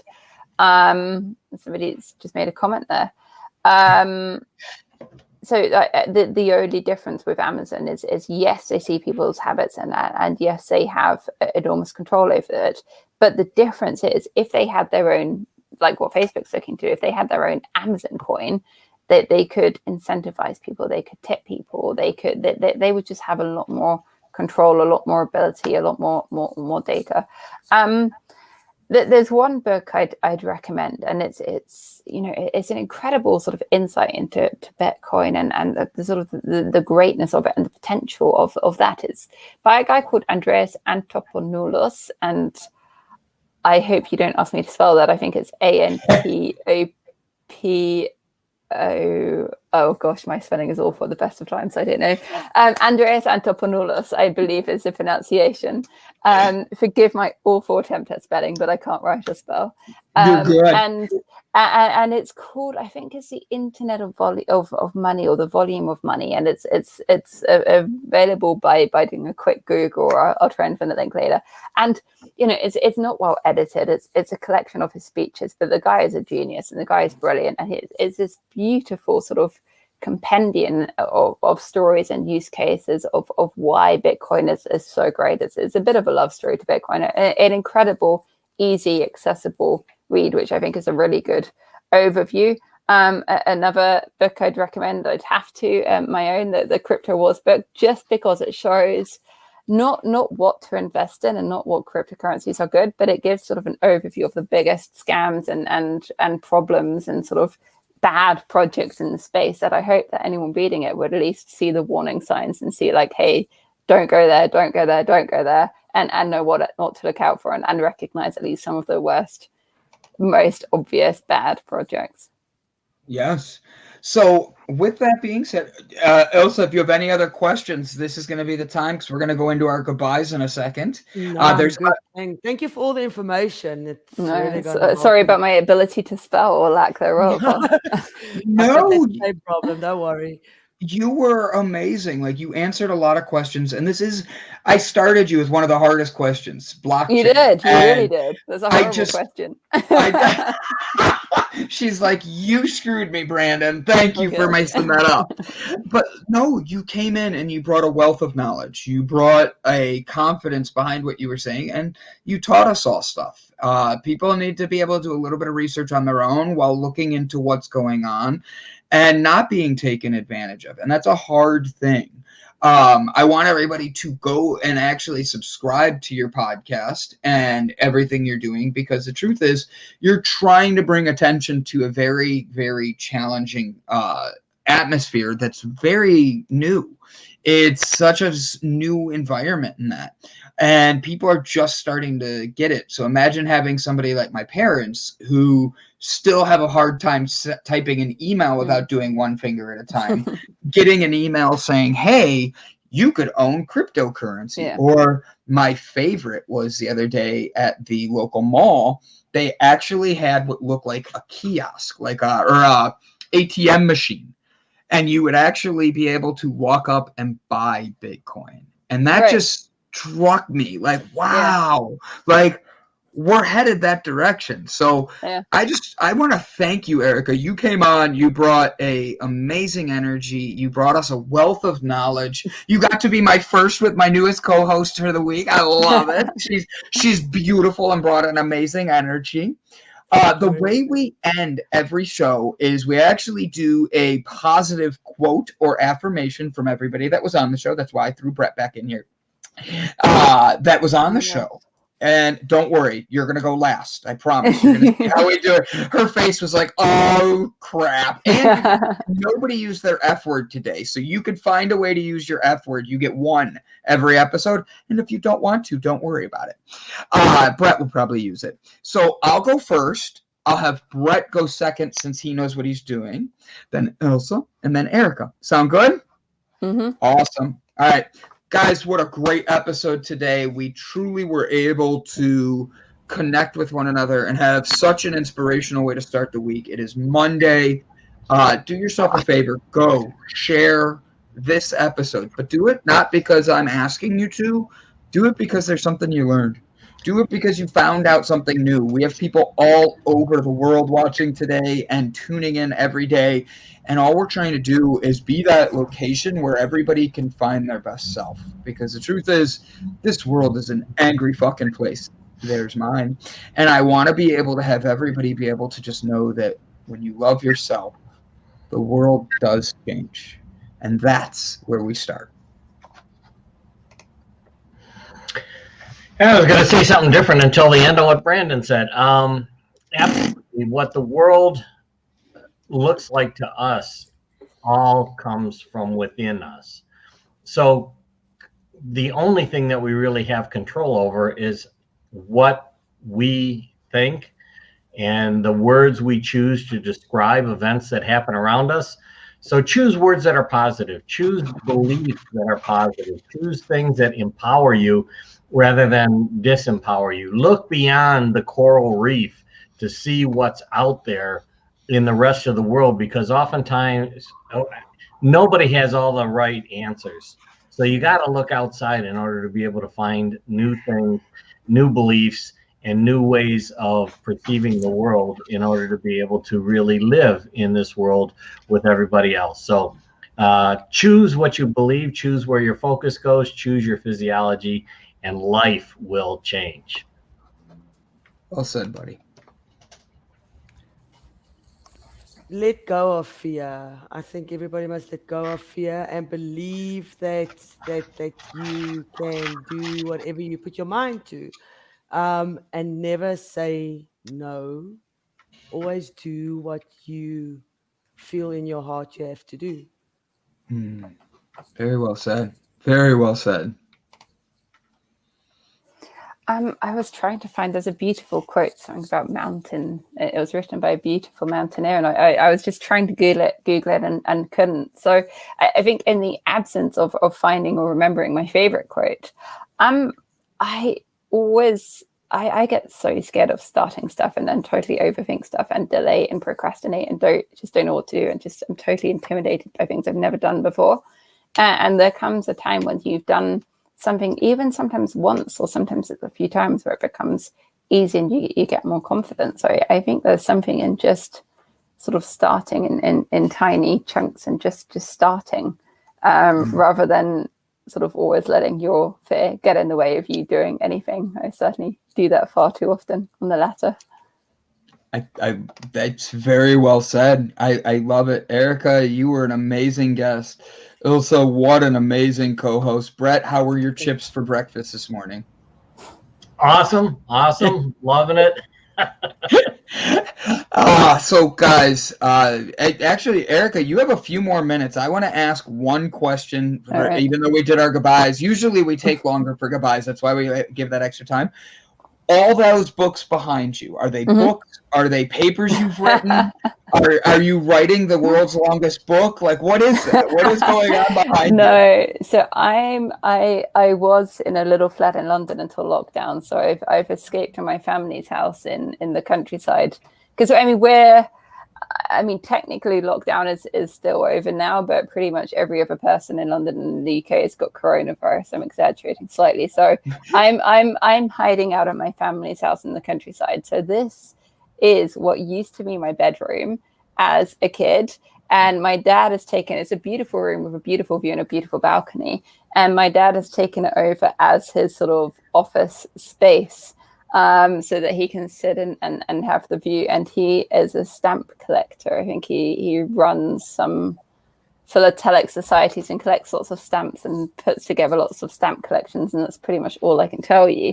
But that is his sort of stamp collections. And I don't know. I don't even know what's in it. Stamps and magazines and information about stamps. But since in lockdown, I've sort of reclaimed the room and taken the space back as my own little hideaway in the countryside. I love it. I just saw that and was like, man, that is a lot. Either she is like an incredible writer and writes a lot. No. I other than the book, I don't write or read really. So no, that's all his. I love it. Erica, thank you for coming on. Ilsa, thank you for being my co-host today. Brett, For having me, guys. yes, and then I will get to see everybody tomorrow. Once again, guys, do yourself a favor. I'm going to put her link in here. Please go give Erica a follow, a subscribe, Please buy the book. Please buy the book. Buy the book. Here, hold on one more time. I'm going to pull this in. Why is it not opening? My internet is slow today. Go buy the book. Go buy the book. That's not the book. It's not her book. I don't know if it's on the website. Actually, it's on Amazon or other booksellers. I actually don't know if it's on the website. I don't control the website, so I don't add stuff to it. So I actually don't know what's on there. That's funny. I was purposely pulling your website up for people. All right, where can I go for people to buy your book? It's available at Amazon, at all good booksellers, directly from the publisher. So koganpage.com with a 20% discount, which is Crypto Wars 20. So it's Crypto Wars, fake deaths, missing billions, and industry disruption. So all good booksellers, Amazon, and the publisher directly. Boom. I'm looking for it. Boom. I'm trying to make sure I get it. I created a universal link. I'd have to try and find it. I created this universal link, which it was super clever. It takes you to Amazon. Let me hang on. If I copy that link, let me see if that works. I've put a link into the chat. That might work. It's like a universal link that's meant to work for like Amazon in all different countries and other booksellers. So I hope that works. Give me 1 second, because I know that me searching it on Amazon didn't work. This is cool. All right. Sharing this with everybody. This is a much better link.